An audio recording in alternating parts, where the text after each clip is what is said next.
தற்போதுள்ள இயந்திர அறிவியல் உலகின் நோக்கம் மனித உயிர்களை பேசுவதை நிறுத்த வேண்டும். உறவுமுறையிலிருந்து மனித உயிர்களை விடுவித்து தனிமைப்படுத்துவது தான் தற்போதுள்ள இயந்திர அறிவியல் உலகின் நோக்கமாக இருக்கிறது.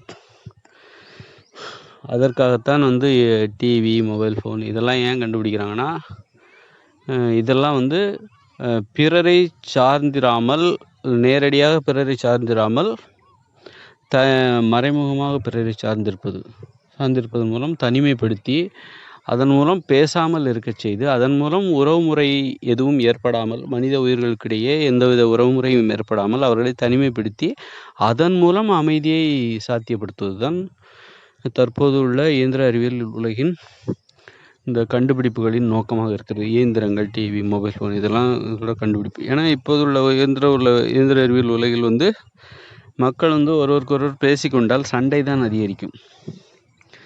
ஏராளமான சண்டைகள் வரும். அதனால் என்ன பண்ணுறது, இந்த சண்டை ஒரு அமைதியை ஏற்படுத்த வேண்டும். சண்டை வந்தால் அழிவு வரும். அதனால் ஒரு அமைதியை ஏற்படுத்தணும். அப்படின்னா என்ன பண்ணணும் அப்படின்னா, மக்கள் ஒருவருக்கொருவர் பேசுவதை தடுக்க வேண்டும். பேசுவது தான் உறவுமுறைக்கு ஆதாரம். மக்கள் ஒருவருக்கொருவர் பேசிக்கொள்ளாமல் இருப்பதற்கு என்ன செய்ய வேண்டும்? மொபைல் ஃபோன், டிவி, கணினி, புத்தகம் இது போன்ற ஊடகங்களில் மக்களுடைய கவனத்தை திசை திருப்பி, அதன் மூலம் மக்களை பேசாமல் இருக்கச் செய்து, அதன் மூலம் மக்களை தனிமைப்படுத்தி, அதன் மூலம் மனித உறவுகளுக்கும் மற்றவர்களுக்கும் இடையே மனித உறவுகளுக்குள் உறவுமுறை எதுவும் ஏற்படாமல் செய்து, அதன் மூலம் ஒரு அமைதியை தற்காலிகமாக ஒரு அமைதியை தற்போதுள்ள இயந்திர அறிவியல் உலகில் ஏற்படுத்தி மக்களுக்கு பாதுகாப்பு வழங்குவது அது ஒரு நோக்கமாக இருக்கிறது.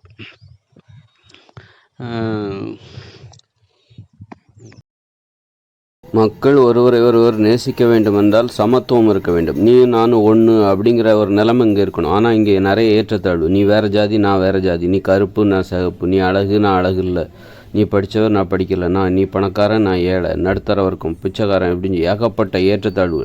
அப்போ மனுஷங்க இன்னொருத்தரை நேசிக்க மாட்டாங்க. தன்னை மாதிரி இருக்கிற ஒருத்தரை தான் மனுஷங்க நேசிப்பாங்க தவிர, தன்னை விட உயர்வாக இருந்துட்டாலோ அல்லது தாழ்வாக இருந்துட்டாலோ அவங்கள நேசிக்க முடியாது. அப்போ இடைவெளி ஏற்படும். அப்போ அவங்களுக்குள்ளே ஒருத்தர் நேசிக்க மாட்டாங்க, சண்டை தான் போடுவாங்க.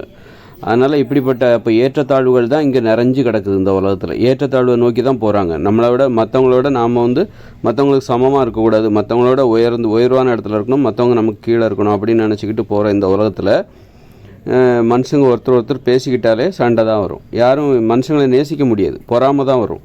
மற்றவங்களோட நிலையை பார்த்து வயிற்றுச்சல் வரும். நம்மளோட உயர்ந்திருந்தால் வயிற்றுச்சல் வரும். நம்மளோட கீழே உள்ளவங்க பார்த்தா ஏளனமாக சிரிக்கத்தான் தோணும். அப்போது இங்கே உறவு முறையே ஏற்படாது. அப்போது இந்த உலகத்தில் அமைதியை ஏற்படுத்தணுன்னா மக்கள் பேசாமல் இருக்கணும். பேசினாலே அங்கே சண்டை தான் வரும். ஏன்னா யாரும் இங்கே சமம் என்கிற நிலைமை இல்லாதனால பேச்சில் ஒருத்தர் நேசிக்கிறதுக்கு இங்கே தடையாக இருப்பதே இந்த ஏற்றத்தாழ்வுகள் தான். நீ பணக்காரராக இருக்கும்போது ஒரு ஏழையை நேசிக்க முடியாது. அது மாதிரி நீ படித்தவராக இருந்தால் படிக்காதவங்கள நேசிக்க முடியாது. நீ உயர்ந்த சாதின்னு நினச்சிக்கிட்டு இருந்தேன்னா தாழ்ந்த சாதியை நேசிக்க முடியாது.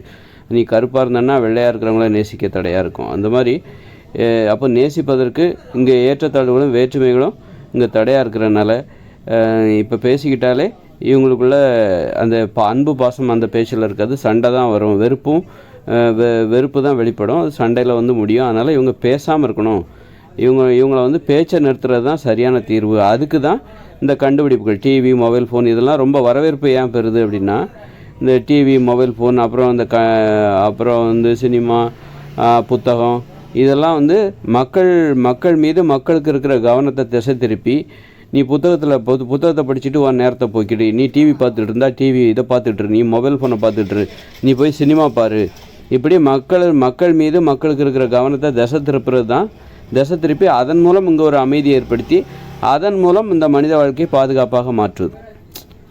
அப்படி தான். அப்போது ரெண்டு தீர்வு இருக்குது. ஒன்று, இங்கே சமத்துவத்தை ஏற்படுத்தணும். ஏற்றத்தாழ்வுகளே இருக்கக்கூடாது. அது இருந்துச்சுன்னா நீ நானும் ஒன்று, இந்த உலகத்தில் எல்லாருமே சமம். எல்லாருமே அதாவது அப்போ படிக்க ஏழை பணக்கம் இந்த மாதிரி நிலை இல்லாத ஒரு நிலைமை இருந்தால் இங்கே அமைதி நிலவும். அப்படி அந்த மாதிரியான அமைதிக்கு இப்போதைக்கு வாய்ப்பு இல்லை அப்படிங்கிறனால அப்போ இவங்களை பேச விட்டால் சண்டை தான் வரும். அதனால் பேசாமல் இருக்கிறது தான் தற்காலிக தீர்வு. நீ இந்த புக்கை படிச்சுக்கிட்டு அப்படியே அமைதியாக போயிடு. நீ மொபைல் ஃபோனை பாரு, நீ டிவியை பாரு, அங்கே பாரு. யாரும் மனுஷங்கிட்ட பேசிடாதீங்க அதிகமாக.